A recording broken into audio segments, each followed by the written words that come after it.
You're watching Talking About Orcs. In this episode of Talking About Orcs, we're going to be going over the Killikans.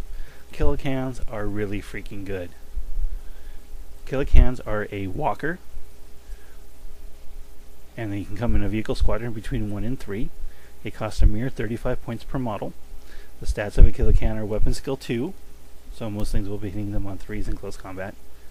They have ballistic skill 3, because they are crewed by Grots, not orcs. Strength 5, initiative 2, attacks 2, with front and side armor 11, rear armor 10. They are equipped with a Dreadnought close combat weapon, so they have strength 10, with that in place. And they can take a variety of orc weapons: big shooter, rocket launcher, custom mega blasta, scorcha, and a Killikan only weapon, the Grotzuka. The Grotzuka is really good. It's 18-inch range, strength 6, heavy to blast. So a full unit of Killikans can put out 6 strength 6 templates a turn. That's a lot of hurt. Also, in addition, Killikans can take Grot riggers and armor plates, but if you're running a squadron, both of those upgrades are basically useless. So when you're building your Killikans, so what weapons do you take? You can take a big Shuda or Scorcha for a mere 5 points. I would never put a Scorcha on a Killikan simply because it is wasting your extra ballistic skill to do so. And if you're going to be using them for vehicle hunting, you're not going to need Scorcha. Is not going to be really that useful anyway.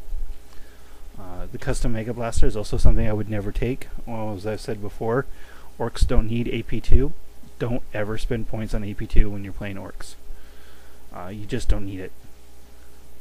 So lately I've been playing rocket launches, and it's just been absolutely fantastic, especially when popping transports, AV-11, AV-12. They've just been absolutely deadly to rhinos. Putting out that strength 8 shot at ballistic skill 3. I used to run Grotzukas a lot, but I found their range actually to be lacking, so I'd have to spend the first 2 turns running before I'd even get to shoot them. And by then it was kind of late because there's really not much to shoot at. Everything should be in close combat by turn 2 or 3 anyway. So there's really not a whole lot for the Grotzukas to do at that point. So I opted for the extra range of the rocket launcher. Because Killikans are cheap, 35 points per model, so that gives you a full unit is 105 points. With rocket launches, that gives you exactly 150 points for a unit of cans. It's a very good use of your heavy support slot, and if you're going to be running walkers, of course, as I said before, I think Killikans are just so much better than Dreadnoughts, especially if you're using the heavy support choice slots. If you're putting the Dreadnought in the troop choice slot, then it's a very viable option, as I said in my Dreadnought video. But for heavy support choices, I would always go with cans over a Dreadnought. They're just so much better. What are cans good at? Cans are good at a lot of things. Of course, they can shoot well, so they're definitely one of the more deadly shooty units in the Orc Codex. As I said, I've had great success with Killikans taking out transports.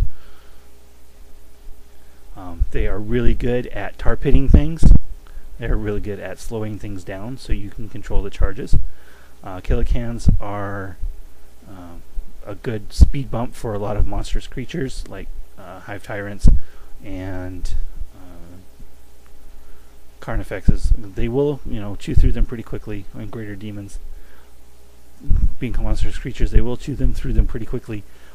But if you have your cans out in front of the boys, that gives you the chance to control the assault, using the Killikans as a delaying unit as a distraction. And getting that a charge on with the boys is very important against higher toughness targets, because you want that furious charge bonus. So in that regards, Killikans are sacrificial, but they'll do the job very well. And if you're running against units that don't have a Power Fist or any other way to deal with AV-11, then you're just gonna harp them the entire game or kill them outright. Or it's a very, very cool when that happens. Of course, it doesn't work too well against Space Marines. They do have those stupid crack grenades at strength 6. But a lot of other armies don't have that option. So if you get that cannon out close combat, there's not a whole lot a lot of armies can do about it. That's a great use of the Killicans. Distractions. Killicans are great distractions for some reason. I always have my opponents shoot at my Killicans a lot. Usually before anything else, actually. And I've always actually been baffled by that because I've never been sure why someone would take the cans out before transports. But it happens a lot. In fact, it's not uncommon for the Killicans to be the very first, the very highest priority target. Killicans are also very good at Killicans are probably one of the best ways in the Orc Codex to deal with AV-14 vehicles, the Land Raider and Monolith, because they have 2 base strength 10 attacks, and if you have a full unit of 9 charging, that's 9 attacks, and even if it moved, and if you're hitting on 6s, you're still going to get a few damage table.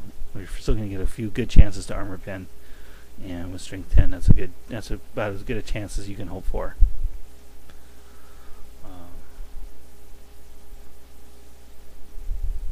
So that's about it for Killicans. Killicans are just absolutely fantastic. They're a great orc unit. They're a very powerful orc unit. And they'll always be a very good distraction for your opponent. And if they're shooting at your Killicans instead of your transports or your boys, well, then you've basically already won the game. Now, there's one thing I want to bring up when dealing with the Killicans and the custom force field. I've actually went through this rules debate lately. And this is a raw debate, and I happen to agree with this is the way the rules are actually written, even if they're not the way it's supposed to be. The KFF states that any vehicles within 6 inches count as obscured, but any unit gains a 5+ cover save. What that means for the Killicans is that if one can, because they're a vehicle squadron, you have to have 50% of the vehicle squadron obscured to get that 4+ cover save.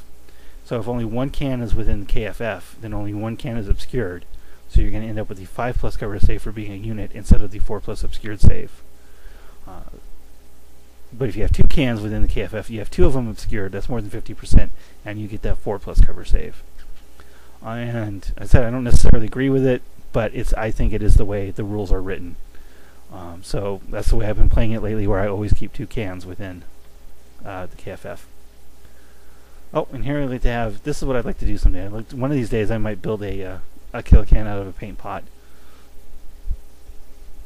I'm not sure if that's what I'm going to do, but it's about the right size. But I really like the Killican middle models. I mean, they're kind of spendy, but I really do like them. I think they're kind of cool.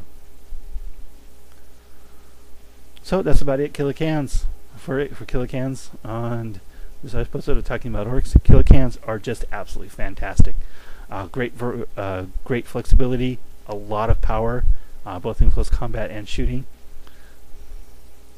and they will never let you down. You'll always be surprised at how effective these things can really be. Killicans, try them out. They're freaking awesome.